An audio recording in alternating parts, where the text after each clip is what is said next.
Hey guys, welcome to our channel. তো কেন ready হয়েছে তোমরা জানতেই পারো। তো রেডি হচ্ছিলাম কারণ মেলা যাবো বলে দিদি বললো যে রেডি হও। তো তাড়াতাড়ি করে পরে এসে রেডি হলাম। তারপর চলে গেছিলাম দোকানে, সেখানে ভাইয়ের একটু আদর খাচ্ছিলাম নানা রকম কথা বলে। তারপর দিদি চলে এসেছিলো। এসে দিদি বললো ওর আসার সময় খুব পায়ে লেগেছে, তাই সবাই মিলে বরফ দিচ্ছিলো। তারপর আমি আর দিদি গল্প করতে করতে চলে গেলাম।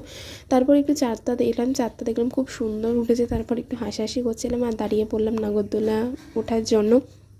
তারপর সবাইকে বললাম তোরা কি আইসক্রিম খাবি বল, আমি খাওয়াবো। তো সবাইকে আইসক্রিম খাওয়ালাম, সবার যার যা পছন্দ। আর আমরা সবাই মিলে নিয়েছিলাম একটু চকোবার। তারপর চলে গেছিলাম ফুচকার দোকানে, ফুচকা যেটা সবারই ফেভারিট। তারপর মোমো খাওয়ার জন্য, মোমো তো খেতেই হবে মেলায় গিয়ে। তো মোমো প্রিপারেশন হচ্ছিলো, প্যান ফ্রাইড মোমো নিয়েছিলাম। তারপর ভাইটাই সবাই মিলে, দিদি টিদি মিলে সবাই মিলে একসাথে খেলাম। তারপর একটু মেলাটা ঘুরলাম। কিছু তেমন কিনিনি, ওগুলো ভাইবোনরা কিনে, আমাদের আর কি কিনবো। তারপর লাস্টে জিলিপি খেয়ে বাড়ি চলেছিলাম। চলো টাটা, আবার নেক্সট ব্লগে দেখা হবে।